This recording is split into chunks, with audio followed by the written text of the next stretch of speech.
श्री संताची माथा चरणावरी साष्टांग करी दंडवत विश्रांती पावलो सांभाळा उत्तरी वाढली अंतरी प्रेम सुख दौरली काया कृपेचे उरसे नोहे अनारिसे उद्धरिलो विश्रांती पावलो सांभाळा उत्तरी वाढली अंतरी प्रेम सुख तुका म्हणे मज न घडता सेवा तुका म्हणे मज न घडता सेवा पूर्व पुण्य ठेवा ओढवला विश्रांती पावलो सांभाळा उत्तरी वाढली अंतरी प्रेम सुख पांडुरंगा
कंदरम कंजनेत्रम सदैव धवलहासं श्रीविठ्ठलं चिन्तयामि नमामि सद्गुरुं शान्तं सच्चिदानंद विग्रहं पूर्ण ब्रह्म परानंदमीशमानंद वल्लभं जयांचे क्रिया स्मरण होय सकळ विद्यांचे अधिकरण तेच वंदो श्रीचरण सद्गुरूंचे ते नमस्कारो आणि आता पुरुषोत्तमस्य अवतार क्षेत्रे श्री एकनाथस्य परंपराया विश्वस्ति स्वामी लक्ष्मणाख्यं सद्गुरुं नमामि श्री लक्ष्मणाख्यं सद्गुरुं नमामि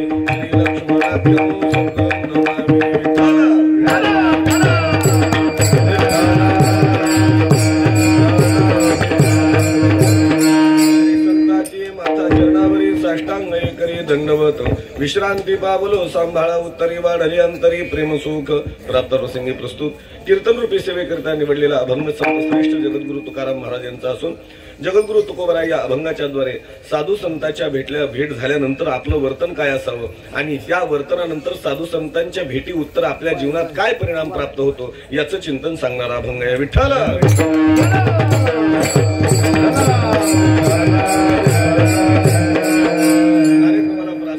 प्रारंभ करण्यापूर्वी थोडं प्रास्ताविक सांगणं आवश्यक आहे. आपण सगळी गावातली मंडळी तपस्वी आहात.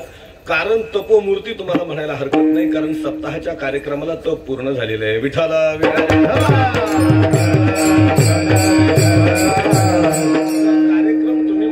जो हाती घेतलेला मागील 12 वर्षापासून हा कार्यक्रम तुम्ही हाती घेतला. 12वे वर्ष हे वर्ष आहे.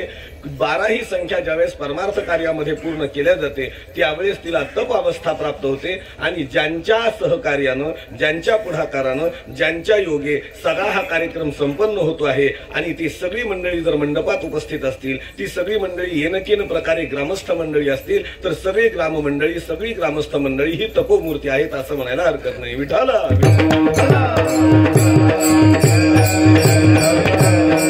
आणि नाहीतरी दुसरं सांगू का, आपण तशा अर्थाने बरेच पुण्यवान समजले पाहिजे.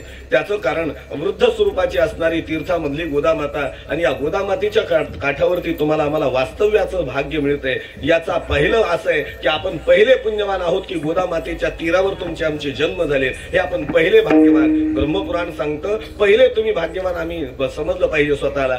जो दक्षिण तटाकावर असो वा उत्तर तटाकावर असो, कोणत्याही तटाकावर असेल आणि तो जर गोदामातेच्या तटाकावर असेल तर त्याच्यासारखा भाग्यवान कोणी नाही. विठ्ठला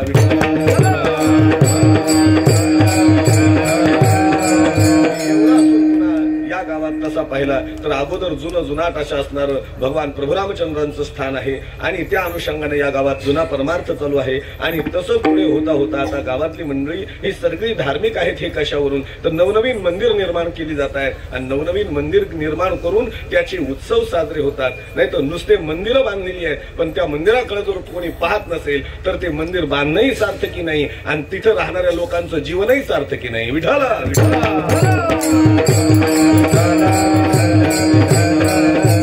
या अनुषंगानं जर शास्त्र सिद्धांताच्या दृष्टिकोनातून बोलायचं तर या ठिकाणी वास्तव्य करणारी मंडळी सगळे लोक त्यांचं जीवनही सार्थकी आहे. त्यांच्या हातून परमार्थ घडतोही आहे. मंदिर देवालय निर्माण होताही आहेत. त्याचं पावित्र्य राखण्याचा प्रयत्नही होतो आहे आणि त्याचा महोत्सव करण्याचं भाग्यही लाभतंय. विठ्ठला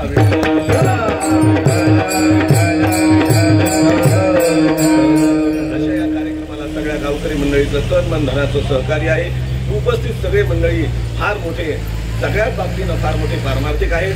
उपस्थित त्यामध्ये आता जवळच उभे राहिलेले आणि वारकरी शिक्षण संस्थेत शिक्षण चालू असताना गावात सप्ताह चालू आहे म्हणून आलेले मग हे चौकार असो आणि मग बाकीचे सगळी टाळकरी मंडळी. प्रत्येकाचं नाव मला काही माहीत नाही बरं का. मग सुरुवात करणारे महाराज असतील आमचे आणि तदनंतर बाकी सगळे आदरणीय आमचे अण्णाजी सोबत ज्यांच्यामुळे आज कार्यक्रमाला खरात मंगरुळला येण्याचा योग. मी बालपणी या गावात खूप आलो, खूप राहिलो, खूप खेळलो. त्याचं कारण आहे आमचे काका बंडू पाटील चोपदार म्हणून, बंडू पाटील गोळेगावकर आमच्या संस्थांचे ते चोपदार आहेत म्हणून तोंडात सहज चोपदार येऊन जातं. पण बंडू पाटील गोळेगावकर जे होते ते इथलच्या बँकेमध्ये सर्व्हिसला होते आणि मी तेव्हा शिकायला रामपुरीला होतो. सुट्टीच्या दिवशी आम्ही इथं यायचो आणि त्यांच्या मुलासोबत अर्थात आमच्या बांधवासोबत आम्ही खेळायचो. विठ्ठला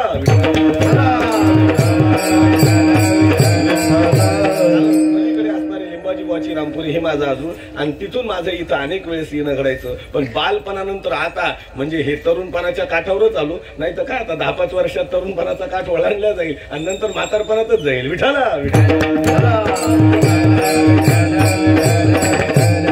माणसाचं जीवन 3 पणात असतं. चौथं पण आलं की ते पण राहत नाही पुन्हा. मग कसं 3 पण कोणतं विनोदी कीर्तनकार सांगत असतात व आमचे गुरुवारी महाराज म्हणत असतात.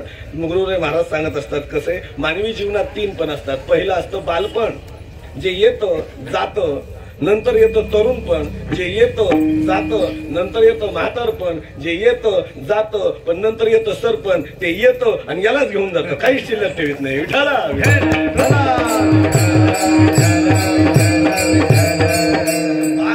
बालपणात तिथे आलो आणि आता निव्वळ तारुण्याच्या काठावरती जवळपास आल्यासारखं आलो. असो म्हणण्याचा उद्देश आहे की फार दिवसानं या गावामध्ये येण्याचा योग आला. या गावामध्ये माझ्या 3 पिढ्याच्या सगळ्यांच्या सेवा झालेल्या आहेत. मागील माझे आदरणीय प्रातस्मरणीय आमचे आजोबा यांच्याही सेवा या गावात सुरुवातीला झाल्या आहेत. प्रातस्मरणीय आमचे ज्यांना दादा म्हणायचो आम्ही, लक्ष्मणबाबा पुरुषोत्तम पुरीकर, अत्यंत 6-6.5 फुटाची उंची असलेली व्यक्तिमत्व, धाड धिप्पाड देह, काळी 4 काळी 5ला कीर्तन करावं, माईकची तेव्हा सोय व्यवस्था नसायची आणि त्यांना गरजही नसायची. विठाला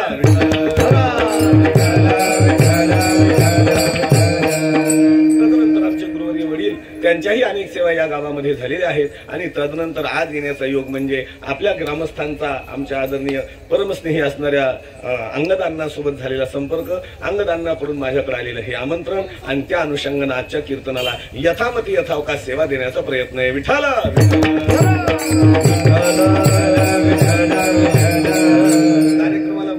असलेले महाराज, ज्यांचा माझा वैयक्तिक संपर्क हा फार कमी पण मोबाईलवर भरपूर संपर्क आहे, त्यांचं स्टेटस पाहिल्यावरच कळालं. मी घेतली तारीख 17 आणि कार्यक्रम छापलाय 18. विठाला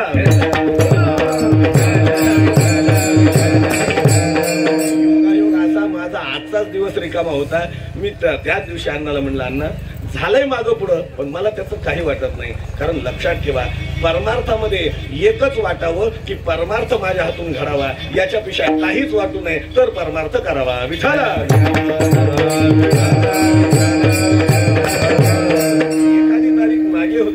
एखादी तारीख पुढे होतीये, एखाद्या महाराजाला सन्मानानं वेगळ्या पद्धतीनं अहो पुढची मागे तारीख घ्यायची का अपमान वाटतो, मागची तारीख पुढे घ्यायची की अपमान वाटतो. काय अपमानाचा विचार करता महाराज? जर परमार्थ करायचा तर साधू संतांच्या भाषेत सांगू का, नेणे तहान भूक नाही, काय लाज अभिमान. जर इथे परमार्थाच्या रंगात उतरायचं असेल तर पहिल्यांदा अगोदर सगळ्या आपल्या भौतिक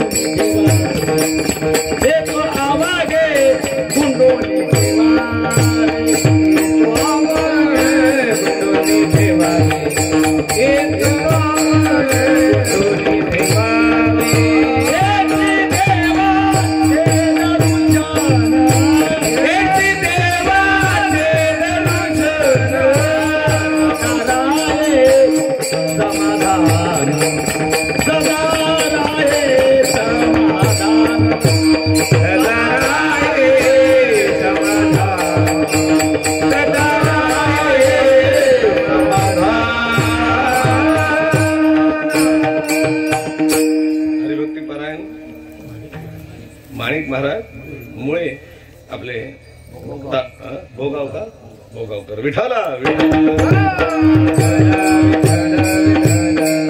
आजोबाच्या काळामधल्या काही आठवणी त्यांनी आवर्जून आम्हाला सांगितल्या. आम्हाला त्याचाही आनंद वाटला. मला जुनी माणसं भेटली ना, जुनी माणसं भेटली की ती अमौलिक वाटतात आणि ती असतातही अमौलिक. तुम्ही अजून पहा, जुनं सोनं सापडू द्या, किंमत नव्या सोन्याला का जुन्या सोन्याला? जुन्या सोन्याला. जुनं नाणं सापडू द्या, अजून जुनं नाणं.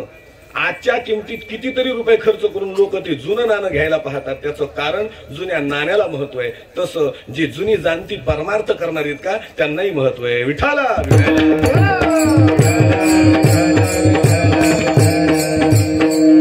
प्रमाण दिलं महाराजांनी? मान अपमान गोवे अवघे गुंडवणी ठेवावे. मान अपमान गोवे अवघे गुंडवणी ठेवावे. गुंडवून ठेवावे. बरं, पुढे हेची देवाचे दर्शन सदा राही समाधान. सदा राही समाधान. विठाला परमार्थाच्या बाबतीत ह्या गोष्टी अडथळा सांगितल्या.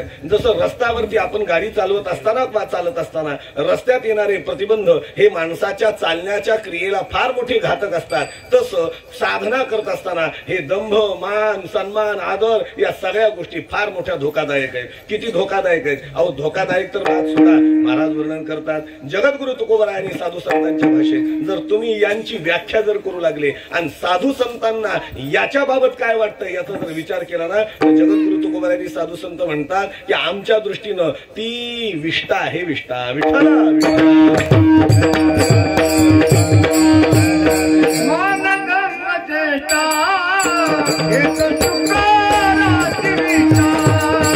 एक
ज्या गोष्टीची जीवाला इच्छा आहे साधू संतांना त्या गोष्टी परमार्थात नको आहेत आणि ज्या गोष्टी आम्ही स्वीकारतोय त्या तर त्यांना कधीच अपेक्षित नाही आणि तरी देखील आम्ही म्हणतो आम्ही मोठे पारमार्थिक आहे. फार मोठं दुर्दैव आहे. मानदंभ चेष्टा किंवा दंभमान चेष्टा हे तो सुकराची निष्ठा. अरे हिला सुकर म्हणजे कळलं का?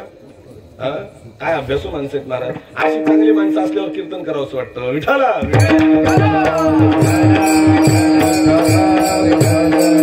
सुकर म्हणजे डुक्कर. आता डुक्कर म्हणजे फार पवित्र आहे. तसं देव म्हणून आपल्याला त्याचा वराह अवतार मान्य आहे, परंतु सुकर म्हणजे डुक्कर म्हणजे आता ते जर नालीत लोळणार असेल तर आपल्याला किती पवित्र वाटणार आहे, किती आपुलकीचं वाटणार आहे. नाही, फार घाणेरडं वाटतं. महाराज त्या घाणेरड्या डुकराची विष्ठा म्हणतात. काय जे आपण पराक्रम गाजवायलो का व्यवहारात, त्या सगळ्या पराक्रमाला महाराज म्हणतात ती डुकराची विष्ठा आहे. विठाला परमार्थामध्ये सुद्धा आम्ही आलो आणि मान सन्मानाचा विचार करायला लागलो. प्रातस्मरणीय आदरणीय राऊत बाबा फार एक गोष्ट प्रकर्षाने बोलतात. का रे, तुम्हाला तुमच्या घरी बायका तुमचं नाव घेत नाहीत का म्हणून महाराजाच्या मुखातून तुमचे नाव आले पाहिजेत ही अपेक्षा ठेवता. लाज वाटायला पाहिजे तुम्हाला. काय वाक्य आहेत, विचार करा. खरंच सांगा, आम्हाला मान भेटावं म्हणून आम्ही सगळा ताण द्यायला लागलो जगाला? नाही, उलट तिथं हा मान अभिमान सगळ्याचा निराश व्हावा असं जर स्थान कोणतं असेल तर ते हे विठाला.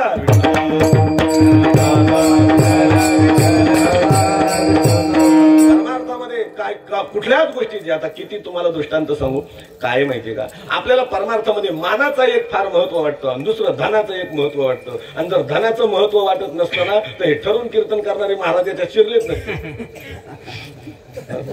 काही महाराज मंडळी इथं उपस्थित प्रत्येकाचा माझा वैयक्तिक अजून तेवढा परिचय बाकी आहे. पण मला खरं सांगा, अहो आम्ही एवढाले कीर्तन ठरवून करू लागलो, देणारे काय हिशोबाने दिलेत हे कळत नाही. बरं मला खरं सांगा, आपण शेतकरी माणसं आहे. आता ऊस चालले तिथं म्हणून आठवलं म्हणून बोलतो.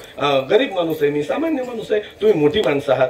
खरात मंगरूळ काय हे आम्हाला लहानपणापासून माहिती. मोठी माणसं आहेत तुम्ही. मला खरं सांगा, ऊस गेल्यानंतर आणि बिल आल्यानंतर तुम्ही काय पाहता? ऊसाची बिले येतात ना तुम्हाला? बरं, ऊसाची बिले येतात. ऊस गेले, ऊसाचं बिल आल्यावर तुम्ही पाहता काय? त्याच्यावर कारखान्याचं नाव पाहता,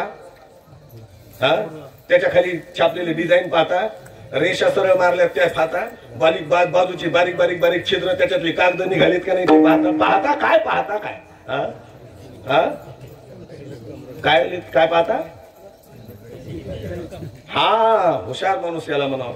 दोन गोष्टी पाहता महाराज तुम्ही. दोन. कोणती? एक, किती टन गेलेला ऊस आहे, टनेज किती आहे, गेलेला ऊस किती गेला. आणि दुसरं काय पाहता? आलेला पैसा किती आला. विठाला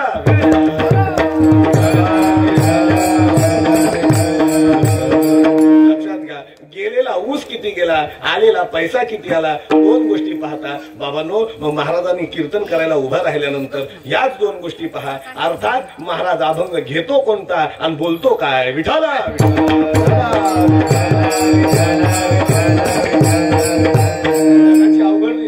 जे अभंगावर बोलतात, जे विषयावर बोलतात, ते चिंतन करतात, जे वेदांताचा अभ्यास करून करून त्यांनी आपलं जीवन समर्पित केलं, त्यांना कीर्तन कोणी देत नाही. आणि ज्याला काहीच येत नाही त्याला 50,000च्या कमी नाही. विठाला घेणाऱ्याने इस्टेट लिहून द्यावं मला काही करणं नाही, घेणाऱ्याने त्याची प्रॉपर्टी लिहून द्यावं मला काही घेणं देणं नाही. पण परमार्थामध्ये जे साधू संतांना मान्य नाही ते करू नये. महाराज अहो जळोजी मळोजी म्हणून महाराज होऊन गेले. जळोजी मळोजी फार वैराग्यवान होते म्हणे. आता त्यांचं पूर्ण चरित्र मला माहित नाही, पण जे मला माहिती आणि जसं माहिती आहे ते तुम्हाला सांगता येईल का.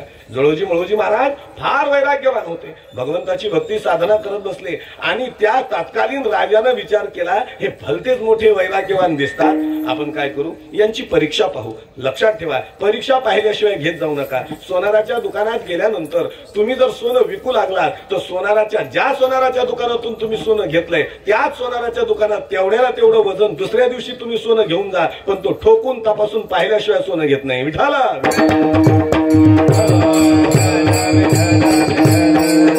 यथा चतुर्वेद चारणकम परीक्षते, 4 पद्धतीने सोन्याची परीक्षा करायला सांगितलेली आहे. निघर्षण, छेदन, ताप, ताडणही 4 पद्धतीने सोन्याची परीक्षा होत असते. सोनार आहे की तो कोणी नसतील तरी लक्षात घ्या, तुम्ही अभ्यास करून घ्या. निघर्षण अगोदर घासल्या जातं, छेदन तोडून पाहिलं जातं, ताप त्याला तापवलं जातं, आणि ताडण म्हणजे ठोकून पाहिलं जातं. विठाला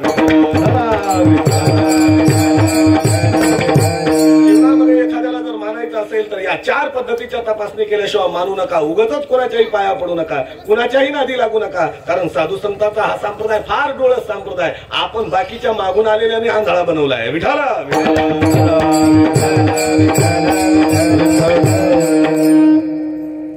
राजा म्हणला, यांचं कितीच तपश्चर्या, कितीच भजन, कितीच वारकरीपणा, कितीच संतत्व आहे, जरा तपासूनच पाहू. म्हणून त्यांनी काय केलं, नजराण्यासह काही महिला त्यांच्या भजनस्थानी पाठवल्या. नजराण्यासह काही महिला म्हणजे मला काय बोलायचं हे तुम्हाला कळत असेल. तुम्ही विद्वान माणसं आहात, चांगलं पारमार्थिक माणसं आहात. 12 वर्षानं ज्यांचा परमार्थ चालू आहे, कमीत कमी त्याच्याही अगोदर ज्या गावामध्ये परमार्थ चालू आहे, अशा पारमार्थिक लोकांसमोर मी बोलतो, याची मला जाण आहे. लक्षात ठेवा, नजराण्यासह काही नृत्य करणाऱ्या स्त्रिया, दिसायला सौंदर्यवान असणाऱ्या स्त्रिया, अंगावर अलंकार परिधान केलेल्या स्त्रिया आणि अंग हावभाव विक्षेप करून नाचणाऱ्या त्या स्त्रिया त्यांनी पाठवल्या. यांचं तप आणि भजन जिथे चालू होतं तिथे त्या आल्या. अगोदर भरपूर नृत्य केलं, पण महाराजांचं थोडंही लक्ष तिकडे गेलं नाही. त्याचं काय कारण असलं पाहिजे? कारण साधू संत प्रणित परमार्थ असा आहे की जर त्यांच्या समोर कोणी महिला येऊन त्यांचा विक्षेप जर करू लागला तर ते सरळ हात जोडून म्हणतात, बाई, मी तुला बाई सुद्धा म्हणत नाही, तुला आईच म्हणतो. विठाला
लक्षही दिलं नाही. जर दक्ष दिलं तर साधू संत फक्त एवढीच भाषा वापरतात, जाईवो तू माते न करी सायास आम्ही विष्णुदास तैसे न होऊ. तू त्याच्या नादीत लागू नको, आमच्या या सगळ्या मनातल्या धारणा भंग करण्याच्या. तू तुझा विचार कर, आम्ही तुला मातृतुल्य भाव प्रदान करतो.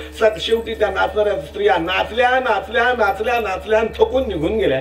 त्यांनी काही डोळे उघडून पाहिलं नाही वा त्यांच्या क्रियेला प्रतिक्रिया काही दिली नाही. मग शेवटी त्या नाराज झाल्या. म्हणल्या जाऊ द्या. कसं असतं, काही गोष्टीला जर प्रतिसाद मिळाला तर त्याला काहीतरी पुढचा वाढवा होत असतो वा पुढे त्याला गती मिळत असते. कीर्तन सुद्धा गायक मंडळी, टाळकरी मंडळी, मृदंगाचार्य यांनी जर साथ संगत द्यायला सुरुवात केली तर त्या कीर्तन करायला आनंद निर्माण होत असतो. आणि जर समजा उदाहरणार्थ जर दिली नाही, इथलची तशी नाही, पण जर उदाहरण समजा दिली नाही तर त्याला काय वाटतं, चला आपली एक बाजू धरून चला आणि शेवटी जय विठ्ठल करून निघून जा. विठाला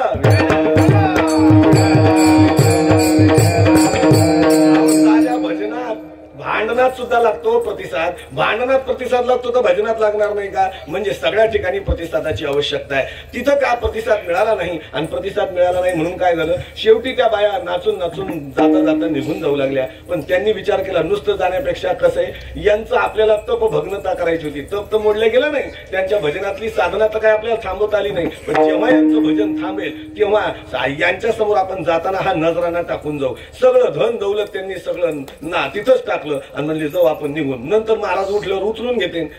नंतर महाराज काय करतील, उचलून घेतील. आता घेत नाहीत का? काही माणसं भावनेच्या भरात पाया पडतात आमच्या आणि खाली जमिनीवर पैसे ठेवतात. आता आमचं लक्ष समोरून आलेल्याकडे नसतो, खालच्या पायाकडच्या पैशाकडे असतं. विठाला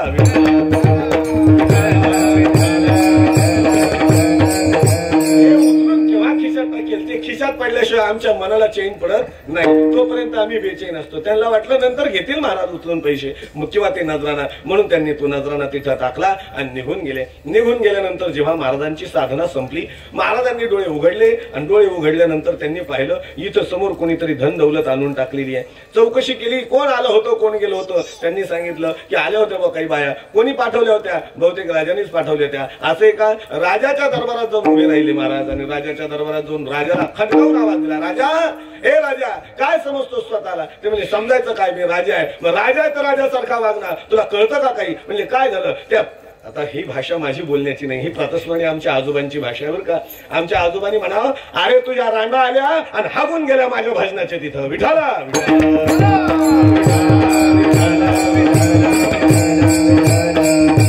राजाला लक्षातच आलं नाही. राजानं त्या बायाला बोलवलं, का गं बायानो, मी तुम्हाला कशाला पाठवलं होतं, तुम्ही तिथं काय केलं? ते म्हणले कशाला पाठवले? महाराज म्हणले बो असं असं झालं. ते म्हणले नाही नाही तसं काहीच केलं नाही. म्हणले मग काय केलं? काही नाही, तुम्ही दिलेला नजराना तिथं टाकला. मग राजाच्या डोक्यात प्रकाश पडला की हे पैशाला, धन दौलत, संपत्तीला विष्ठा म्हणताय. विठाला काय बोलतोय लक्षात घ्या. साधू संतांचा प्रणित परमार्थ जर करायचा असेल ना आम्हाला, तर आम्हाला दंभ मान हे मिळवण्यासाठी ज्या चेष्टा केल्या जातात ह्या सुताराच्या विष्ठा समजल्या जातात आणि पैशाला सुद्धा विष्ठे समान समजल्या जातं. धनाला सुद्धा, संपत्तीला सुद्धा विष्ठे समान समजल्या जातं. म्हणून साधू संतांना जे मान्य ते आम्हाला जीवाला मान्य नाही आणि आम्हा जीवाला जे मान्य ते साधू संताला. या निशा सर्वभूतानां तस्यां जागृती संयमी यस्यां जागृती भूतानी सा निशा पश्यतो. पाहाल भगवान परमात्मा भगवद्गीतेमध्ये स्थितप्रज्ञाची लक्षणं सांगत असताना काय सांगतात की जगाची रीत अशी आहे, जे जगाला आवडतं ते साधू संत मुनींना लोकांना आवडत नाही आणि जे मुनी लोकांना साधू संताला आवडतं ते जगाला आवडत नाही. विठाला म्हणून एक सामान्य प्रश्न विचारतो, मग जो या सर्व गोष्टीसाठी तुमच्याकडे कीर्तनाला येत असेल, जर या सगळ्या गोष्टीसाठी आपण एखाद्याला कीर्तनाला बोलवत असू, तर आपण साधू संत प्रणित एखाद्याला बोलवतो का आपल्यातल्याच कोणाला तरी बोलवतो? मग आपल्यातल्याच कोणाला जर बोलवत असू तर शेवटी आपल्यात परिवर्तन काय घडणार आहे? म्हणून जो ईश प्रणित परमार्थ आहे, जो साधू संत प्रणित परमार्थ आहे, त्या परमार्थाच्या वाटेवर जावं. आणि असा एखादा जर साधू भेटला ना तर काय करावं? महाराज पहिल्या चरणात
सांगतात, असा जर साधू आम्हाला भेटला तर आम्ही काय केलं पाहिजे? श्री संताची माथा चरणावरी, आम्ही त्यांच्या चरणावर माथा ठेवला पाहिजे. मग हे संत काय यांचं महत्व आहे लक्षात ठेवा. मी म्हणतो संत झाले नसते तर आम्हाला देवही मिळाला नसता आणि संत झाले नसते तर देवाला प्राप्त करायचा मार्गही मिळाला नसता. विठाला देव मिळाला नसता याचा अर्थ असा, हा भगवान परमात्मा निर्गुण स्वरूपाचा आहे. भगवान परमात्म्याला निर्गुणत्वातून सगुणत्वाकडे आणण्याचा पराक्रम जर कोणी केला असेल तर तो साधू संतांनी केला. ज्या साधू संतांनी फार मोठा अट्टहास केला आणि तो अट्टहास करून त्याला नावा रूपाला भगवान परमात्मा रूपा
त्या देवाला निर्गुणत्वातून सगुणत्वाकडे आणण्याचा मुख्य पराक्रम हा कोणी केला? आणि ला रूपाबळी या देवाला फार मोठा अट्टहास करून साधू संतांनं सगुण साकार बनवलं. म्हणजे भगवंत आपल्या समोर जो उभा केला तो हे साधू संतांचंच महान फार मोठं पराक्रमाचं कार्य आहे. त्या भगवंताच्या प्राप्तीचा मार्गही त्यांनीच सांगून दिला. हे फार मोठं तुमच्या आमच्यावर केलेला उपकार आहे. विठाला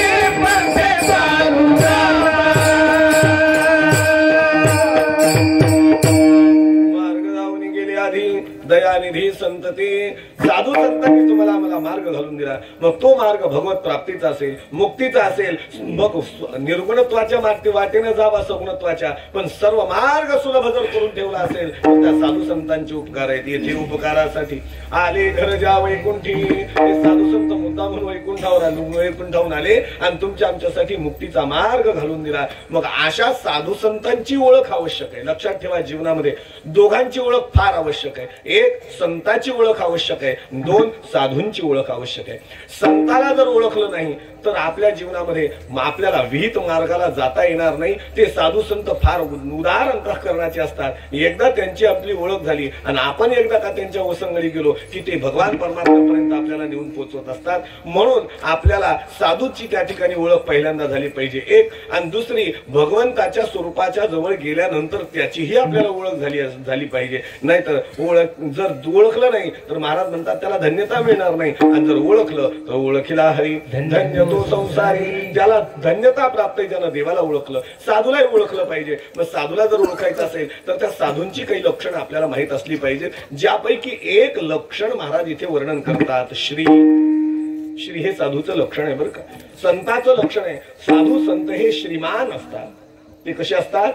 श्रीमान. मग श्री म्हणजे काय असा प्रश्न पडतो. पहा, हेच लक्षण भगवंताकडे पण लागू पडतं. 6 ऐश्वर्य संपन्न असणारा हा षडगुण ऐश्वर्य संपन्न आपण त्याला म्हणतो. ज्याच्या ठिकाणी 6 ऐश्वर्याची लक्षणं सांगितली जातात. ऐका, पहिला कोणता? ऐका, यश, श्री, औदार्य, ज्ञान, वैराग्य, ऐश्वर्य हे साही गुणवर्य वसती जेथ. म्हणून तो भगवंताची लक्षणं सांगत असताना 6 लक्षणं सांगितली. ज्याच्यातला दुसऱ्या क्रमांकाचा श्री सांगितला. श्री भगवंताकडे दुसऱ्या क्रमांकाला, पण साधू संतांकडे तसं पाहिलं तर ते पहिल्याच क्रमांकाला. विठाला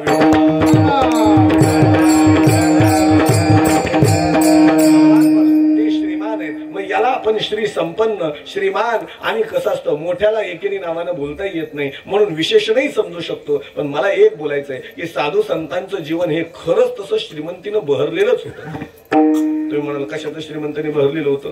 जगद्गुरु तुकोबारायांचे वाक्य पाहणं. अरे आम्ही सदैव सुडकी जवळी येतात. चोर धाके म्हणजे काय? चोराला भीती पडायची, यांच्याकडे जावं कशाला? विठाला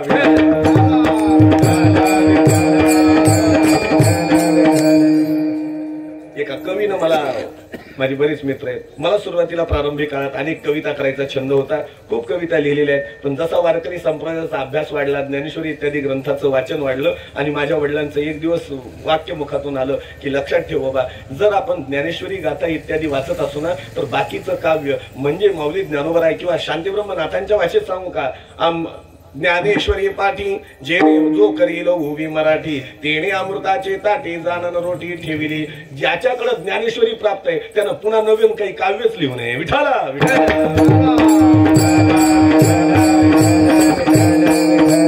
म्हणून आमचं काव्य नंतर बंद झालं नाही नाही तर भरपूर कविता मी लिहिल्या आहेत वेगवेगळ्या विषयावरती वेगवेगळ्या पद्धतीनं. परंतु मला एवढंच सांगायचं, एक कवी होता आणि त्या कवीनं दृष्टांत सांगितला. तो म्हणला कसं आहे, आम्ही कवी लोक आहेत आणि मग कवी लोकांची कशी हालत असते. एका कवीनं काही नाही सगळं सोडून नुसता कविताच लिहू लागला आणि तो कविता लिहिता बसला आणि नेटका त्यानं लाईट बंद केला आणि झोपला. आणि तो झोपला आणि एक चोर त्याच्या घरात शिरला. घरात शिरणं की हा खडबडूनच जागा झाला. कोण आहे कोण आहे कोण आहे कोण आहे. चोर जागेवर पकडला गेला ना, चोर जागेवर पकडला गेला. तो म्हणला हे बघड्या प्रामाणिकपणे सांगतो मी चोर आहे. आता एवढ्या प्रामाणिकपणे महाराज सुद्धा बोलत नाही कीर्तनात. तो म्हणला प्रामाणिकपणे सांगतो गड्या मी चोर आहे. चोर आहे काय करायला आला. तो म्हणला चोर काय करायला येत असतो, चोरीच करायला येत असतो, मी चोरी करायला आलो. हा याच्या डोळ्यात टचकन पाणी आलं. तो म्हणला खरं सांगू गड्या माझ्या घरात येऊन तुझा रॉंग नंबरच लागला. त्याचं कारण आहे मी कवी आहे, माझ्याचकडे काही खायला नाही तर तुला काय दे, तुला काय मिळणार आहे. विठाला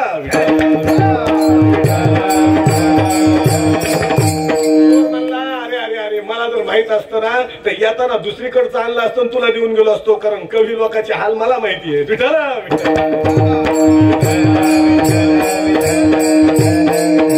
अरे गरीबाचे हाल गरीबाला माहिती. चोर आला तर त्याला भीती वाटते की चोर कसं काय आपण त्याच्या घरी जावं. जगद्गुरु तुकोबरा म्हणतात जाऊ पुढते भेके कुत्रे घर राखीती. आमची अवस्था अशी. मग अशा अवस्थेत असणाऱ्या जगद्गुरु तुकोबराला मला खरं सांगा तुम्ही आता गरीब म्हणाल का नाही.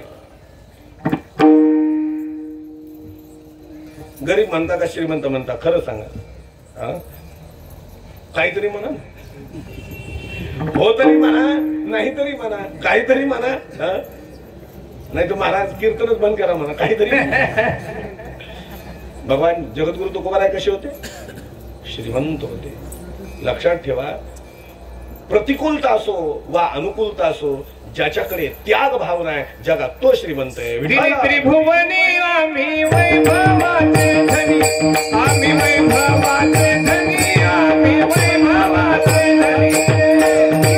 त्रिभुवनी आम्ही वैभवाचे धनी, आम्ही वैभवाचे धनी, आम्ही वैभवाचे धनी. आणि खरा श्रीमंत तो की जो असताना दिलं आणि नसताना सुखी आहे. याला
कोणकोणती श्रीमंती होती. महाराज म्हणतात आम्हा घरी धन शब्दाचीच रत्ने, शब्दाची शस्त्रे यत्न करू. आमच्याकडे शब्दच हे शस्त्र आहेत आमचे. आमच्याकडे शब्दाच त्या ठिकाणी संपत्ती. एक बरं नुसती शब्दाची संपत्ती नाही, ते देवाला सुद्धा संपत्ती म्हणतात. आमचा भगवान परमात्मा हे आमचं धन आहे. नारायण घरी साठविले धन, नारायण घरी साठविले धन, नारायण घरी साठविले धन, नारायण घरी साठविले धन. रावणी समान माया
अर्थात तो भगवान परमात्मा आमचं खरं धन आहे. आणि ज्याला भगवान परमात्मा प्राप्त झाला त्याला काही कमी आहे का? अहो देव प्राप्त झाला त्याला काय कमी पडणार आहे? महाराज वर्णन करतात, अहो त्या देवाचं नाव ज्याच्या मुखात आहे त्याला काय कमी पडेल? वैकुंठ नायक दया काय त्या वेगळे आणि वैकुंठ नायक दया कंठी, ज्याच्या कंठामध्ये भगवान परमात्म्याचं नाव आहे त्याला काही कमी पडत नाही. ज्याला देवच प्राप्त झाला त्याला काय कमी पडेल? जोडिले सरे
अशा स्वरूपाचं आहे, मग ते कधी न सरणार अशा स्वरूपाचं आहे. भगवान परमात्मा ज्याला धन स्वरूपात प्राप्त झाला, काय त्याला कमी राहिले का? सगळं त्याला प्राप्त झालंय. आणि असं ज्यांच्याकडे आहे ते संत कसे आहेत? श्रीमान आहे, मग श्री संपन्न आहे भगवान परमात्मा. आहो विचार करा, खरं सांगा, श्री म्हणजे लक्ष्मी. लक्ष्मी कोणाची दासी?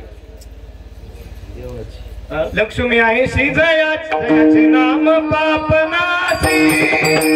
लक्ष्मी आहे श्री जयाची दासी, लोहाचे रासी,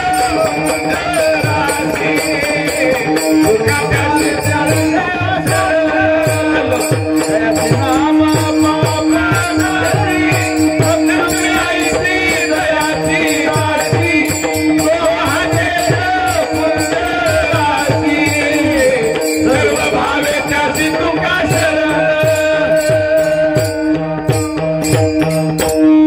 बसलेलं बऱ्याच जणांना वाटत असेल हे काय कीर्तन आहे का? याला कुठे कीर्तन म्हणत असते का? कीर्तनात विनोद असावा, गरज नसताना मुंगळा नाही तर पिंगळा असावा, मग त्याला कीर्तन म्हणा. याला कुठे कीर्तन म्हणजे अजून जागेवर नाही बुवा. 10:30 वाजायची वेळ आली आणि अजून प्रमाणात अजून पहिल्या चरणातच अजून चिंतन चालू आहे. आणि त्याच्यावर लक्षात घ्या कसं असतं माहितीये का? मी नेहमी करता प्रश्न विचारत असतो. एका बाईनं गुलाबजाम केले आणि गुलाबजाम करून मग पाकात टाकायचे ठरवले. मग पाकात टाकले, पाकात टाकून काही गुलाबजाम खाली राहिले आणि काही गुलाबजाम वर राहिले. एका बरणीत भरले आणि तिनं वरून पाक ओतला. वरून पाक ओतला. मग वरून पाक ओतल्यानंतर योगायोगानं महाराज तिच्या माहेरचेच होते. महाराज माझ्या घरी चला, गुलाबजाम केले. एखादा गुलाबजाम तोंड गोड करून जा.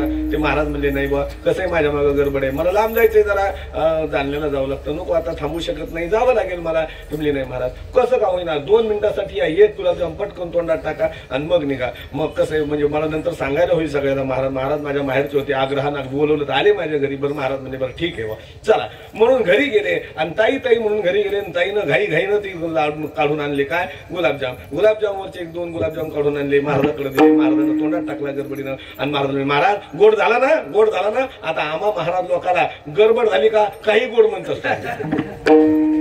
एक तर गडबड व्हा, नाही तर आमच्या हातात पैसा पाकिट यावं, मग तर वा अवघ्याची त्रैलोक्य आनंदाची आता चित्त ठेले. वा वा वा म्हणले, वा वा. ते म्हणले तसं नाही, खरं विचारते, बहिणीचं नातं म्हणून महाराज सोडून द्या, खरं सांग भरला का नाही पाक? तो म्हणला आता ताईच्या नात्याने विचारतेस का? खरंच सांगतो, पाकच नाही भरला. तो म्हणले अरे मी चांगलं पाकात टाकले होते, आता वरून पाक ओतला होता. निघून गेले. नंतर तिनं खाल्ला तर नेमका तिचा खालचा पाक, तिथनं खालचा गुलाबजाम होता जो पाकात होता तो तिच्या हाती लागला आणि तो तिनं टाकला. म्हणजे असं कसं काय झालं? महाराजाला कसं काय गोड लागला नसेल? मग तिच्या नवऱ्यानं सांगितलं, अगं गडबडीत तू महाराजाला दिलास, तो वरचाच दिलास, वरच्यात पाक भरलेला नसतो. लक्षात ठेवा, प्रपंच असो नाही तर परमार्थ असो, वरच्यात पाक नसतो. विठाला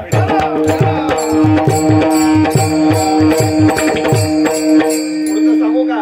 वरच्याच्या नादीत लागत जाऊ नका. वरच्या कमले नको वर पंक देवा, ही माझी सेवा भाव, ही माझी सेवा भाव.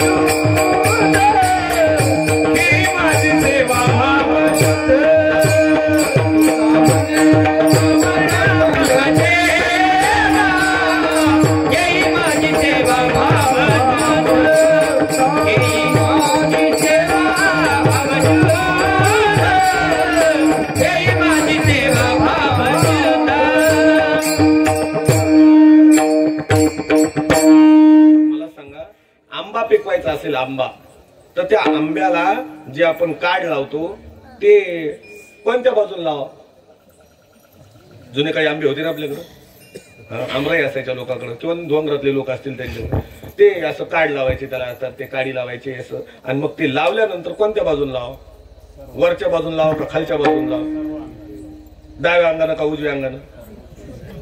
लक्षात ठेवा, जर आंबा पिकवायचा असेल तर सर्वांगानं त्याला गवत वा काढ लावावं लागतं वा काडी लावावी लागते. म्हणजे त्याला शब्द आहे ना तो, म्हणून तो वापरायलोय की काढ लावणं, काडी लावणं, सर्वांगानं त्याला गवत लावणं, तर तो आंबा पिकतो. लक्षात ठेवा, महाराजांना कीर्तनाला चिंतन करायचं असेल ना तर त्या अभंगाच्या एका एका शब्दावर सर्वांगानं बोललं पाहिजे तर ते कीर्तन आहे. विठाला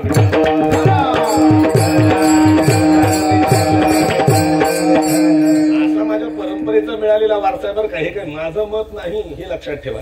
हे माझ्या 7 पिढ्याच्या परंपरेचा वारसा आहे. तुम्हाला फक्त आमचे आजोबाच माहित असतील, पण त्यांच्या मागेही 5 पिढ्याची परंपरा आहे आणि मी त्यांच्या 7व्या पिढीचा वारसदार आहे. विठाला म्हणून तुमच्या समोर बोलायचं हिंमत करतोय, नाही तर ज्याच्या पाठीमागं बळ नाही त्यानं नुसतं पळपळच करावं, त्यानं बोलू नये. पण माझ्या मागं बळ आहे आणि बळ आहे म्हणून मी बोलण्यातही बळ ठेवतो आणि पळण्यातही बळ ठेवतो. विठाला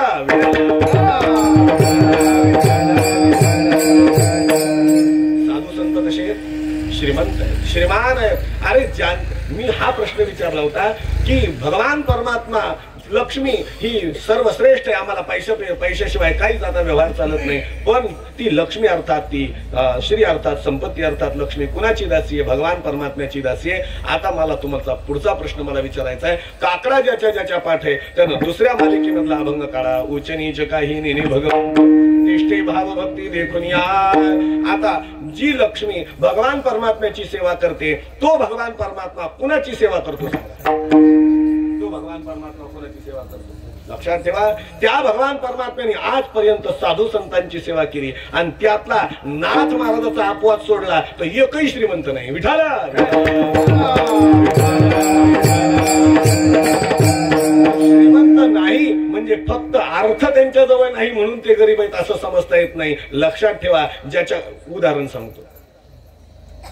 एकदा एका माणसानं असं इकून समजा तोळाभर सोनं ठेवलं, इकून 1 तोळाभर सोनं ठेवलं आणि इकडून 1 किलोभर लोखंड ठेवलं. इकडं तोळाभर सोनं आहे आणि इकडून किलोभर लोखंड आहे. तोळाभर सोनं, किलोभर लोखंड. बोलवलं 1-2 माणसाला, का हो तुम्ही याच्यातलं काय घेता? आणि खरं सांगा, आपल्या समोर ठेवलं तर काय घेता? हा, सोनं घेता. बरोबर आहे तुमचं, तुम्हाला माहिती सोन्याचा भाव. मी तर बेभावच आहे, आपल्याला काहीच माहित नाही. आपल्याला फक्त एकच माहिती, परमार्थामधला भाव माहिती, कारण घराण्यानं दिला तोच सांभाळायचा, बाकी काही नाही. आपण काय करू? सोनं घेऊ. बरं काय घेऊ? काय घेऊ खरं सांगा, काय कारण तुम्ही सोनं घेण्याचं? कारण सोन्याचा भाव जास्त आहे, सोनं धातूमध्ये श्रेष्ठ आहे.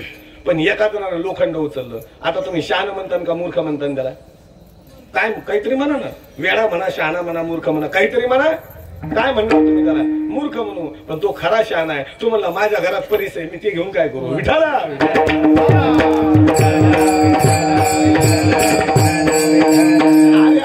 सोन्याच्या काय नादी लागू. मला जर श्रीमंतच बनायचं तर मी लोखंड घेईल, कारण या किलोभर या लोखंडामध्ये मी घरी नेऊन परी जर त्याला जोडून लावला तर मला किलोभर सोनं व्हायला लागले. मी कशाला नादू लागू तोळ्याच्या? विठाला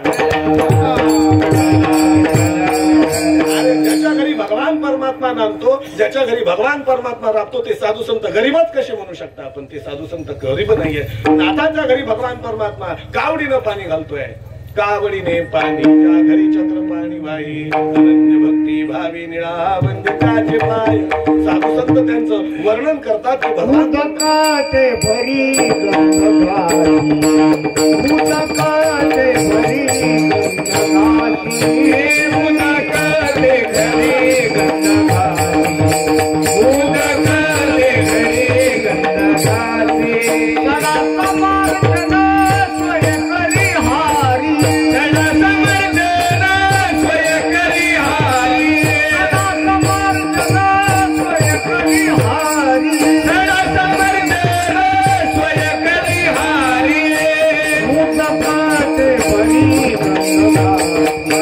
Thank you.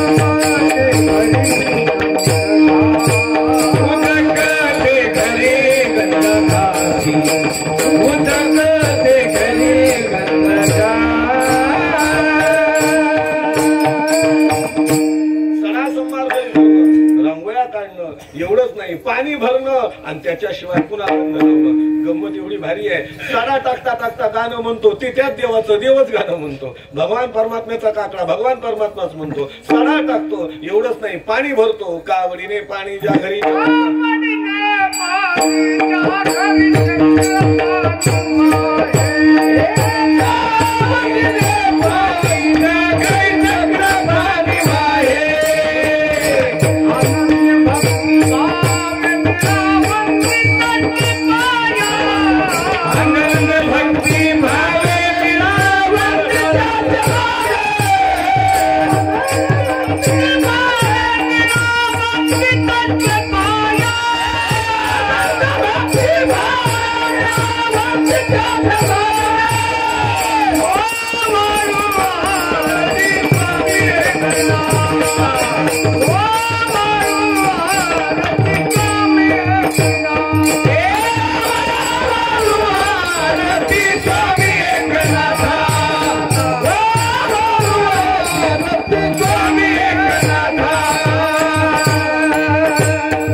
आणि जसजसं मी कार्यक्रम कीर्तन करत फिरतो ना तसतसा माझा आवाज अजूनच बसायला लागतो. पण आमच्या आदरणीय अण्णांचा आवाज भगवंताची फार मोठी कृपा त्यांच्यावर आहे आणि अशीच राहू.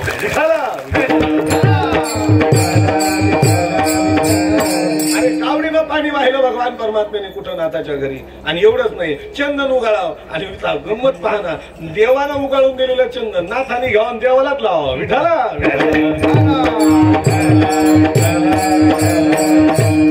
मला सांगा, आता तुम्ही नाथाला काही गरीब म्हणणार का? तसे नाथ गरीब नव्हते, प्रपंचाच्या दृष्टिकोनातून श्रीमंतच होते. पण नाथ कधी संत कधीच गरीब नाही. जगद्गुरु तुकोबाराय का घरी का राबला नाही काय? आहो पत्नीच्या पायात काटा मोडला. सर्व भावे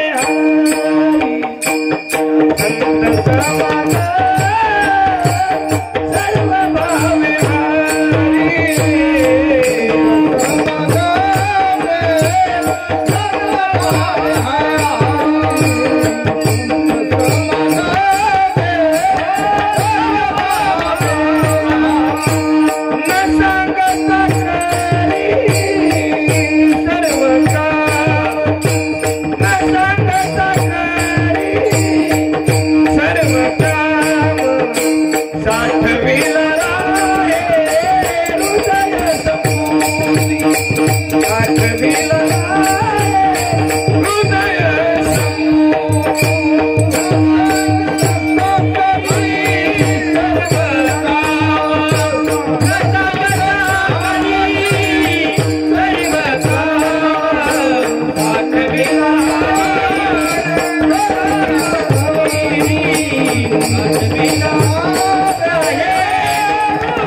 कधीही श्रीमंत आहे, तो भक्त कधीही श्रीमंत आहे.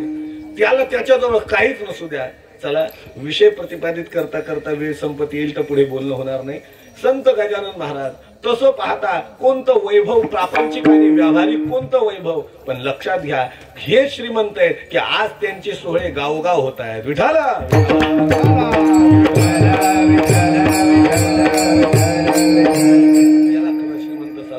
त्याला संत म्हणतात. अरे देव त्यांच्या मागे पुढे उभा राहतो. त्यांनी केलेले त्यांच्या इच्छित सगळे कार्य पूर्ण करण्याला देव आहे. मी बोलत नाही, साधू संत बोलतात. मला आता इथे माझ्या विषयावर बोलण्यावर कोणी आक्षेप घेऊ शकतं म्हणून तो आक्षेपाचं खंडन मी अगोदरच करतो. लक्षात घ्या, कुणाला असं वाटेल की मी संतांचं सामर्थ्य कमी सांगतोय. संतांचं सामर्थ्य कमी सांगत नाही. जे साधू संतांनी लिहिले फक्त ते स्पष्ट करून दाखवतो. मला सांगा, माऊली ज्ञानोबरायांनी भिंत चालवली, बरोबर आहे. माऊली ज्ञानोबरायांच्या शब्द सामर्थ्यानं भिंत चालली, अगदी बरोबर आहे. पण माऊली ज्ञानोबरायांनी जसं शब्द सामर्थ्यानं भिंत चालवली तशी ती भिंत भगवान परमात्म्यानं चालवली. ही सुद्धा प्रमाण आहे का नाही? विठाला विठाला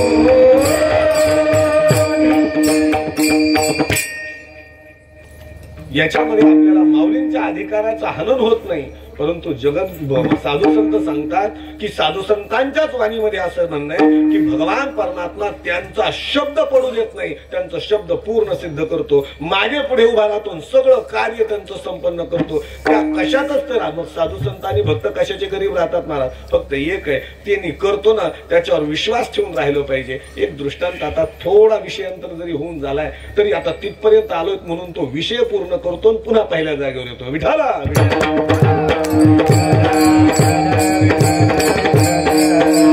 ते भक्ताचं सगळं कार्य तो भगवान परमात्मा करतो, कोणतं कार्य मागे पुढे ठेवत नाही. भारतीय महायुद्धाचा प्रसंग आठवा. भारतीय महायुद्धामध्ये असं झालं की आता भीष्माचार्य कोण झाले, सेनापती झाले. आणि भीष्माचार्य सेनापती झाल्यानंतर भीष्माचार्यांनी रोज हजारो जण मारावेत, हजारो जण मारत. पांडव काही मरायला तयार नाही. पण भीष्माचार्यांचा अधिकार असं नका समजू की महाराज लोकांना फक्त वारकरीच ओळखतात. तो वारकरी कधी कधी तरी बदमाश आहे. कसं होतं म्हणजे वारकरी म्हणजे खरी वारकरी नाही, वरी वरपंगे वारकरी जे पुढं पुढं सरकतात आणि चार माणसात मोठे पण मिळवतात, ते नाही. ते म्हणतात हे आपल्याला तारखा देत नाही, याला कशाला द्यायच्या तारखा. विठाला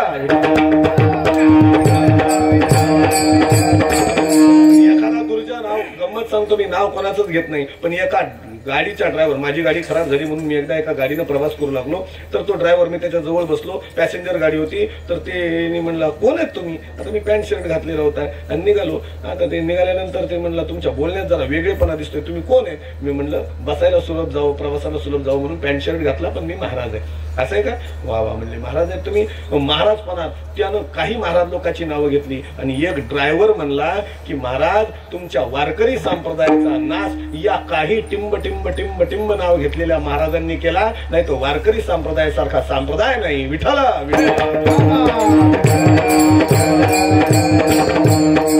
जो कधी कीर्तनात बसत नाही त्या ड्रायव्हरला कळायला लागले, पण आमच्या महाराज लोकांना कसं काय कळलं की कोणाला तारीख द्यावं. विठाला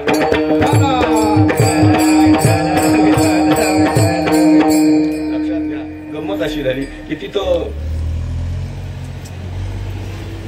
दुर्योधनाला माहित होतं भीष्माचार्याचा काय अधिकार आहे, आणि तो जर अधिकार तुम्हाला जाणून घ्यायचा असेल ना, ज्ञानेश्वरीमध्ये चला. ज्ञानेश्वरीमध्ये ज्ञानेश्वर महाराज दुर्योधनाची वाक्य देतात आणि दुर्योधनाची वाक्य देताना ते म्हणतात या एकेकाचे निमनू व्यापारी हे विश्व होय संहरे. आणि हा कृपाचार्य न पुरे एकलाची, या ओळीचं चिंतन करा. लक्षात ठेवा. ते म्हणतात अरे हा कृपाचार्य एकटाच या पांडवाच्या सगळ्या सैन्याला पुरून उरणारे. कृपाचार्याच्या नंतर द्रोणाचार्य आणि द्रोणाचार्याच्या नंतर भीष्माचार्य. जिल्हा कोर्ट, हायकोर्ट, सुप्रीम कोर्ट. ते म्हणले भीष्माचार्यांची तर गरजच नाही, या एकेकाचे म्हणून व्यापारी. त्यांचा विचार यांनी मनात घ्याव आणि सगळं विश्व संपून जाव, एवढा अधिकार एकाएकाचा आहे. आणि त्याच्यातला एका कृपाचार्य पुरे एकलाची, एका कृपाचार्यांनी सगळं सैन्य संपून टाकावं, एवढा महान अधिकार यांचा आहे. आणि म्हणले आज भीष्माचार्य सेनापती झाले तरी अजून पांडव जिवंत आहेत. याचा अर्थ हे मनातून इकडं म्हणजे यांचं असं आहे, तन इकडं आणि मन तिकडं दिसायले. विठाला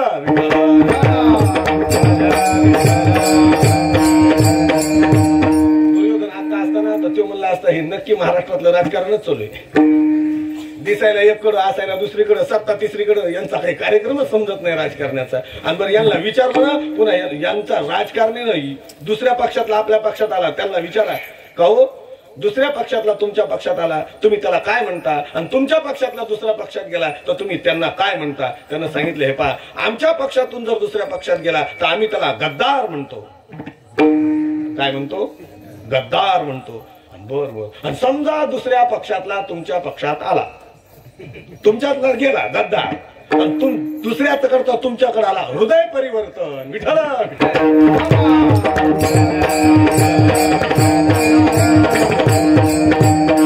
काय मूर्खात काढता राव आम्हाला. विठाला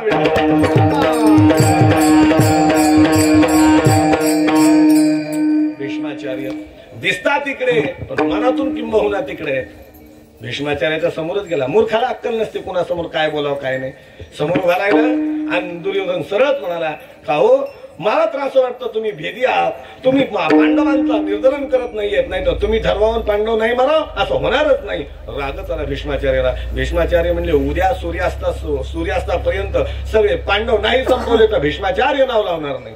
आता काय बातमी हा म्हणता सगळीकडे पसरली आणि भगवान परमात्म्याच्या कानावर गेली. भगवान परमात्मा जेवायला बसणार होते, आपुषणच घेतलं देवा, उठून उभ्या राहिली. अहो अहो अहो देवा, द्रौपदी इकडे ये, द्रौपदी इकडे ये. द्रौपदीला बोलून घेतलं. चला पटकन थोडे वस्त्र परिवर्तन करा. भगवान परमात्म्याने स्वतःच्या अंगावरचे काही वस्त्र परिवर्तन केले. भगवान परमात्म्याने द्रौपदीला वस्त्र परिवर्तन करायला लावले. बरोबर त्या वेळेत घेऊन गेले जी वेळ भानुमतीची पाया पडायची होती. भानुमती ही कोणाची बायको आहे? दुर्योधनाची. भानुमती दररोज भीष्माचार्यांच्या संध्याकाळच्या वेळेला जपाच्या वेळेला पाया पडायला जायची आणि त्यांनी तिला आशीर्वाद द्यायचा, सौभाग्यवती भव. कारण यांना बाकीच्याला माहित होतं की भीष्माचार्यांचा शब्द वाया जाणार नाही, म्हणून सौभाग्यवती भव हा आशीर्वाद प्राप्त करण्यासाठी भानुमतीला दररोज, कारण रोजच्या युद्धामध्ये मरतो काही शंका होती, रोज रिचार्ज मारायला आशीर्वादाचं तिथं जायची ही बाई. आणि यांनी काय बरोबर देवानं त्याच वेळेला घेऊन गेले. कुणाला? द्रौपदीला. पाया पडले, असं तोंडावरून पदर घेतलेला आहे, पाया पडले आणि फक्त जाताना सांगितलं होतं बाई जरा बांगड्या वाजल्या पाहिजेत बरं का, कुठं काय वाजलं पाहिजे हे कळलं पाहिजे, कीर्तनात टाळू वाजले पाहिजे, माता मावल्याने पाया पडताना बांगड्या वाजल्या पाहिजेत. खळ खळ खळ खळ बांगडी वाजली, बांगडी वाजली. महाराजांचं अर्थात भीष्माचार्यांचं ध्यान लागलेलं आहे. पण सौभाग्यवती स्त्री माझ्या पाया पडायला आली किंबहुना भानुमती असेल म्हणून आशीर्वाद दिला की अखंड सौभाग्यवती बाईनं असा पदरवर केला द्रौपदी मातेनं आणि बोलायला सुरुवात केली. मामाजी जुन्या काळचा शब्द आहे, आता पप्पा चिप्पा काही म्हणायला लागले. मालिका पाहून तर नालायकपणा चालू आहे सगळा, आपलाच राहिला नाही तो. मला खरं सांगा, लग्न होऊन घरी आलेली सून काय म्हणते सासूला? काय म्हणते सासूला? आत्याबाई म्हणते, सासूबाई म्हणते, काय म्हणते? आई म्हणते. वा वा वा, काय सुधारणा झाल्या या टीव्हीच्या, या काय म्हणते त्याला मोबाईलच्या, फार सुधारणा सुंदर आहे. आता सासूबाईला आई म्हणण्याची पद्धती आली. बरं, सासूला आई म्हणायचं, सासऱ्याला जे घरात काका नाना पप्पा चिप्पा काय म्हणत असेल तेच म्हणायचं. म्हणजे तिनं त्या सासूबाईला, बरं त्या नंदीला काय म्हणायचं? नंदीला काय म्हणते? नंदीला म्हणायचं ताई, सासूला म्हणायचं आई आणि नवऱ्याला काय म्हणायचं मग भैया. काय काय निर्लज्जपणे काय वागायले काही कळायले तरी का? विठाला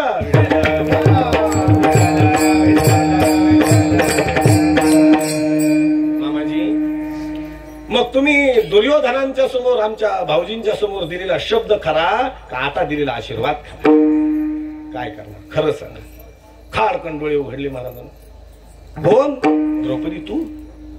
अशा वेळेस युद्धाच्या या समरांगणावरती आमच्या शिबिरामध्ये तू कशी बोलली? ते म्हणले बाकीचं बोलू नका, आशीर्वाद खरा का शपथ खरी खरं सांगा. ते म्हणले ते माहित नाही. तुला इथं कोणी आणलं? ते म्हणले ते सांगू नका, आशीर्वाद खरा का शपथ खरी? ज्यानं आणलं त्याला बोलाव.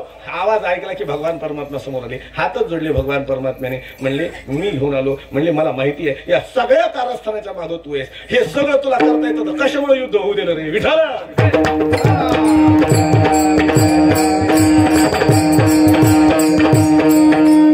भगवान परमात्मा म्हणले जी होणार आहे त्याच्यात मी हस्तक्षेप, जे प्रारब्धवशात मी शक्यतो हस्तक्षेप करत नाही. चला आता ते म्हणले काय सांगा, प्रतिज्ञा खरी का आशीर्वाद खरा? ते म्हणले प्रतिज्ञा मोडायचं म्हणतोस तर हे बाग लक्षात ठेव, प्रतिज्ञा तो तू सुद्धा केलीस गड्या. तू माझा देव आहेस, मी तुझंही भजन करतोच आहे, नाही असं नाही, पण लक्षात ठेव भगवंता आता तुला या ठिकाणी सांगतो की प्रतिज्ञा या भीष्माचार्याची एकट्याची मोडणार नाही. उद्या प्रतिज्ञा तुझी सुद्धा मोडल्याशिवाय राहणार नाही. कारण हा भीष्माचार्य आत्ताच सांगतो देवा, जर मी धनुष्य हातात घेऊन उभा राहिलो आणि पांडव माझ्या समोर आले तर तू सुद्धा पांडवाला वाचवू शकणार नाहीस, लक्षात ठेव. पण जर तुला पांडवाचं वाचवायचं असेल ना तो उपाय सांगतो, शिखंडीला समोर उभं कर, माझ्या दृष्टीनं आंबाय, मी बाण चालवणार नाही आणि अर्जुनाला माझ्यावर बाण टाकायला लाव, मग काम होईल. विठाला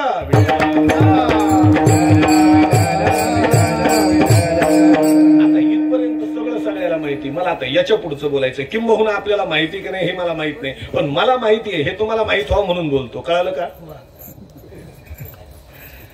भगवान परमात्मा तिथून आले. आता जेवण न करता कार्यक्रमाला गेले. आता तळ तळ तळ तळ होऊन घरी आले. आता घरी आल्यानंतर त्यांना असं वाटलं की पांडव आपल्या स्वागताला थांबले असतील, भगवान परमात्मा एवढा कार्यक्रम करायला गेलेत, काहीतरी आपल्या हिताचं करायला गेले. आणि मग इथं पाहिलं हे पांडव ढाराढोर झोपले, जणू का कीर्तनात बसले. बरेच लोक कीर्तनात बसणं, रामकृष्ण हरी आणि यांचा खर्चाचा स्वर लावणं सोबतच कार्यक्रम असतो. लगे यांनी गेलं की पाहिलं की झोपले. भगवान परमात्माला थोडा रागच आला. म्हणले काय माणसं आहे, अरे मी यांच्या हिताचं हे जगावे म्हणून मी उपाशी गेलो तिथं आणि हे तर सण खाऊन पिऊन झोपी गेले. अर्जुनानंच उठवलं देवानं. अर्जुना उठ उठ म्हणलं की बाकी सगळे उठले, उठूनच बसले खाडकन. देवाचा आवाज आला, काय झालं देवा काय झालं? तुम्हाला थोडं काही वाटतं का रे? अरे तुमच्या हितासाठी तुम्ही जगावं म्हणून मी तिथं गेलो आणि तुम्ही इथं काय तो झोपा काढायला लागले, तुम्हाला थोडंही काही वाटत नाही का? अरे भीष्माचार्यांनी शपथ घेतली आहे की उद्या तुम्ही मारणार आहे. ते म्हणले देवा आम्हाला काळजीच नाही, आम्हाला काळजी नाही. ते म्हणजे कसं काय? मरणाची भीती नाही का? ते म्हणजे मरणाची भीती तर नाहीच नाही, पण आम्ही मरूत नाही मरूत याची आम्हाला काळजी सुद्धा वाटत नाही. ते म्हणजे का वाटत नाही? कारण आमच्या मागं पुढं तू आहेस आणि तू जिथे आहे तिथं शंका आणि काळजी दोन्ही नाही. विठाला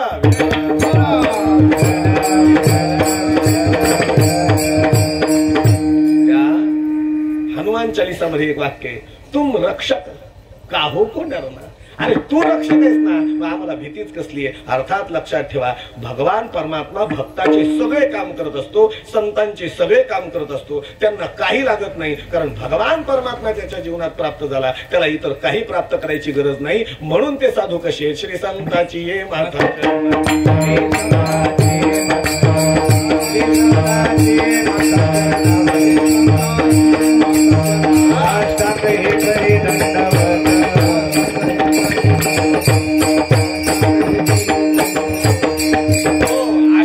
साधू श्रीमान अशा स्वरूपाचे आहेत. आणि असे जर भेटले तर मग श्री संताची माथा चरणावरी, आम्ही त्यांच्या माथा चरणावर ठेवला पाहिजे आणि चरणावर माथा ठेवून त्यांना साष्टांग दंडवत घातलं पाहिजे. आता 11:15 वाजले, निदान नाना महाराजांना विठोबा रखमाई भजन केलं पाहिजे. विठोबा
अशा संतांच्या चरणी नतमस्तक झालं पाहिजे. मग ते कुणी कुणी झालं पाहिजे? सामान्यापासून असामान्यापर्यंत, जीवापासून अगदी देवापर्यंत देव सुद्धा अशा संतांच्या पायावर नतमस्तक झालेला आहे. भगवान परमात्म्याने सुद्धा जगद्गुरु तुकोबरायांची पूजा केली की नाही? सामान्यांनी सुद्धा सामान्य अति सामान्यही त्यांच्या चरणावर लीन आहेत आणि राजे सुद्धा लीन आहेत. ज्या राजांची उद्या आपण शिवजयंती साजरी करणार आहोत ते छत्रपती शिवराय सुद्धा जगद्गुरु तुकोबरायांच्या पाया पडले आणि किंबहुना पाया पडताना हाच भाव त्यांच्या अंतःकरणात असेल, श्री संताची माथा चरणावरी साष्टांग हे करी दंडवत. गाडीत येत असताना असाच विचार चालू झाला की आपण आता शिवजयंती निमित्त बोलावं का संतांचा कार्यक्रम आहे म्हणून संत चरित्रावर बोलावं. मी ठरवलं की जाता जाता शेवटचे 10-5 मिनिट असा समीकरणाचा भाग जोडण्याचा प्रयत्न करू की ज्याच्यामध्ये संतांचंही वर्णन असावं आणि ज्याच्यामध्ये छत्रपती शिवरायांचंही वर्णन असावं, असा विचार आपण करू. त्या दरम्यान याच्या चरणावरती थोडं बोलत असताना आपण आता तो प्रसंग घेऊन मी पुढे कीर्तन सेवा माझी संपन्न करणार आहे. लक्षात ठेवा, छत्रपती शिवरायांचं जीवन एक फार पुरुषोत्तम अशा स्वरूपाचं होतं. तुम्हाला आम्हाला माणसाला काय म्हणतात? पुरुष म्हणतात. आणि पुरुषातला जो उत्तम असो, नराणांच नरोत्तम, माणसांमध्ये अत्यंत श्रेष्ठ पुरुषोत्तम स्वरूपाला नरोत्तम स्वरूपाला जर कोणी असेल तर ते छत्रपती शिवराय होते. कारण पुरुषांचे लक्षण काही शास्त्रानं सांगितलेली आहेत. पात्रे त्यागी गुणे रागी विरागी विषयेष्वपी शास्त्रे बोधारणे योद्धा पुरुष पंचलक्षणा. पुरुषाचे 5 लक्षणं सांगितले जगामध्ये आणि तत्वज्ञानामध्ये. त्या तत्वज्ञानाचे 5ही लक्षणं छत्रपती शिवरायांच्या ठिकाणी आम्हाला दिसून येतात. त्याचं ओघवती चिंतन करतो आणि माझी सेवा भगवंताच्या चरणी श्री संत गजानन महाराजांच्या चरणी तसंच उद्या ज्यांची आपण शिवजयंती साजरी करणार आहोत जो आपल्या महाराष्ट्राचा खऱ्या अर्थानं मानबिंदू आहे प्राण आहे. कारण छत्रपती शिवराय नसते ना तर किंबहुना आज आपल्याला हे कीर्तन सुद्धा करता आले असते की नाही हा प्रश्न आहे. विठाला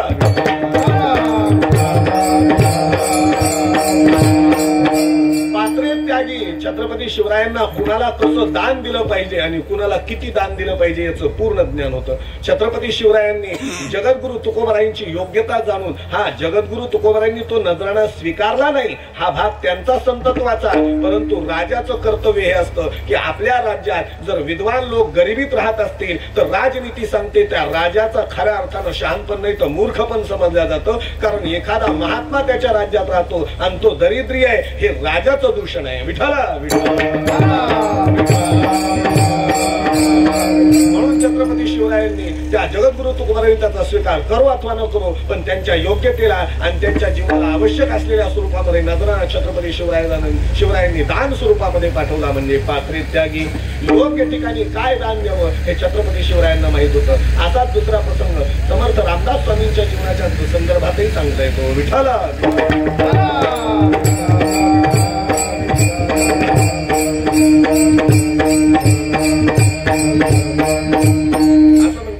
समर्थ रामदास स्वामी छत्रपती शिवराय राज्यावर बसले असताना त्यांच्या समोर उभे राहिले आणि आवाज दिला म्हणले अरे रघुवीर समर्थ जय जय रघुवीर समर्थ. आणि जय जय रघुवीर समर्थ म्हणून काही दान द्यायला सांगितलं वा भिक्षा मागितली. तर भिक्षा मागितल्यानंतर त्या भिक्षेचं वर्णन फार सुंदर आहे की भगवान या छत्रपती शिवरायांना आवाज दिला की मग पळत आले आला धावत दान शिवरंद्रपती बोले करा जोडूनी. हात जोडून छत्रपती शिवराय समोर आले आणि छत्रपती शिवराय म्हणतात गुरुजी काय दान देऊ मी तुम्हाला काय समर्पण करू. ते म्हणजे तुझ्या विचारानं तुला काय द्यावं असं वाटतं ते दे. मग त्यांनी लगेच घ्यावी ही तलवार मुकुट माथा पदी वाहिला. लगेच आपली तलवार ही सगळं ऐश्वर सगळी संपत्ती हे सगळं काही समर्पण केलं. कसं समर्पण केलं लक्षात ठेवा. मी वाक्य येताना गाडीमध्ये अण्णाशी बोलताना सांगितलं की बळीराजानंतर सर्वस्व समर्पण करणारा राजा म्हणजे छत्रपती शिवाजी महाराज. बळीराजानं आलेल्या भगवान परमात्म्याच्या चरणी आत्मसमर्पण करताना सर्वस्व समर्पण केलं. आणि यांनी सुद्धा आपल्या समोरचे महाराज आपली परीक्षा पाहताय त्यांच्याजवळ म्हणले घ्यावी ही तलवार मुकुट आणि माथा पदी वाहिला. घ्या सर्वस्व समर्पण केलं.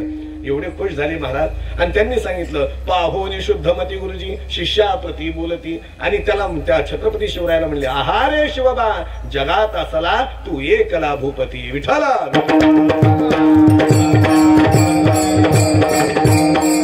आता जगात दुसरा राजा होईल याची शंका आहे आणि खरंच ती शंका आहे. लक्षात ठेवा छत्रपती शिवरायांचं राज्य जेवढं राज्य होतं त्या राज्याचा विचार जर तुलना करायची तर मी अतिशयोक्ती वाटत असेल नसेल हे माहित नाही पण माझ्या अंतःकरणातला भाग आहे. तुम्ही अभ्यासू माणसं आहेत. माझ्या अंतःकरणातून मी एकच म्हणेल रामराज्य आम्ही पाहिलं नाही पण आमच्या पूर्वजांना छत्रपती शिवरायांचं राज्य पाहिलं किंबहुना ते रामराज्यच असलं पाहिजे. विठाला त्यागी गुणेरागी विरागी विषयेष्वपी. कुणाला काय दान द्यायचं छत्रपती शिवरायांना माहित होतं. गुणेरागी ते फार गुणांना जाणकार फार होते. कुणाचा कसा गुण जाणायचा हे त्यांना पक्क माहित होतं. बहिर्जी नाईक त्यांनी बैलाचा वेश धारण केला आणि बैल म्हणून मिरू लागले. छत्रपती शिवरायांनी पाहिलं आणि पाहिल्यानंतर काहीच केलं नाही. ते म्हणले खरा बैल आहे की नाही पाहावं. म्हणजे बैलाचं रूप धारण केले पण खरा त्यानं बरोबर साकार करतोय की नाही त्याच्यात समरस आहे की नाही त्याच्यात तंतोतंत ते हुबेहूब साकारतो का नाही बहुरूप हे पाहू म्हणले. म्हणून त्यांनी खडा उचलला आणि असा टपकन मारला खडा मारला आणि एकदम छत्रपती शिवाजी महाराज म्हणले वा याला म्हणावं माणूस. बस आपल्या आता गुप्तहेर खात्याचा प्रमुखच हा कोण बहिर्जी नाही. आता खडा मारला आणि गुप्तहेर खात्याचा प्रमुख केला काही आहे का. महाराज घ्यायचं तर आम्ही युट्यूबवर चेक करायला खरं सांगा, युट्यूबवर चेक केल्याने महाराज कळत असतो? लक्षात ठेवा.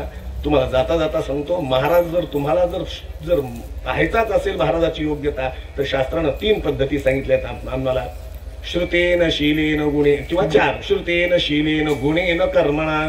4 पद्धतीनं विद्वानाची शोध घ्या. श्रुतेन त्यानं ऐकलंय कुणाचं, शीलेन तो वागतो कसा, गुणेन त्याच्यात योग्यता काय, आणि वागतो पुन्हा नंतर कर्मणा म्हणजे कर्म काय करतो.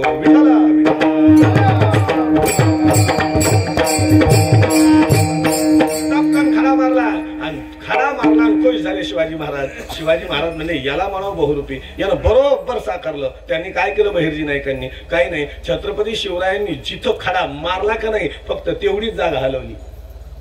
असा पाठीवर मारला, जिथं मारला तेवढीच जागा हलवली. अजूनही पहा, एखाद्या जनावराच्या पाठीवरती काही जरी पडावरून पत्रावून टपकन पडलं, जिथं पडलं का ती तेवढीच जागा हलवतं. बरोबर तेवढी जागा हलवली. छत्रपती शिवराय गुणे रागी, त्यांना माहित होतं की सद्गुण कुठे असतात, कसे असतात आणि कसे तपासायचे असतात. गुणे रागी विरागी विषयेष्वपी. अरे विषयावर विरक्त असला पाहिजे जो पुरुषोत्तम आहे तो, आणि तो विषयावर विरक्त आहे. अरे परकीयांची स्त्री जेव्हा त्यांच्या समोर उभी केली, तर छत्रपती शिवरायांनी आमच्या घरातल्या आया बहिणीला ज्या पद्धतीचा सन्मान दिला पाहिजे त्याच पद्धतीचा सन्मान देऊन त्यांना वाटी लावलं. पण तिच्याकडे वाकडी नजर न स्वतः टाकली व न इतरांना टाकू दिली. विठाला विरागी विषयेष्वपी. शास्त्रे बोधा, शास्त्राचं पूर्णतः जाण त्यांना होती. शास्त्रे बोधा, रणे योद्धा, आणि रणांगणावरती युद्ध करणं याच्या बाबतीत आपण काय सांगावं. छत्रपती शिवरायांच्या गनिमी काव्यानं आणि छत्रपती शिवाजी महाराजांच्या पराक्रमानं सगळा उभा पूर्णतः त्या ठिकाणी जगाला त्याची जाणीव आहे. जगाला इंग्रज कुणाला घाबरत नव्हते, पण छत्रपती शिवरायांना घाबरत होते. विचार करा, असा त्या छत्रपती शिवरायांचा पराक्रम, आणि असा पराक्रमी राजा आपला महाराष्ट्राचा होता. याच्यापेक्षा मोठं आपल्या महाराष्ट्रीयांचं भाग्यच नाही कोणतं. विठाला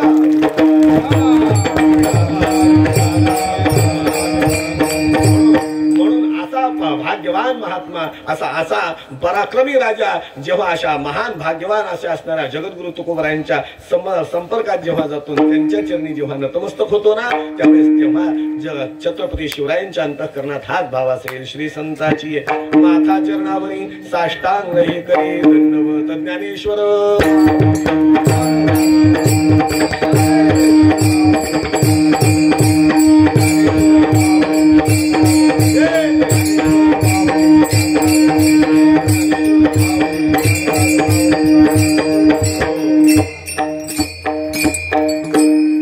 झालेली सेवा याच ठिकाणी समर्पित आहे.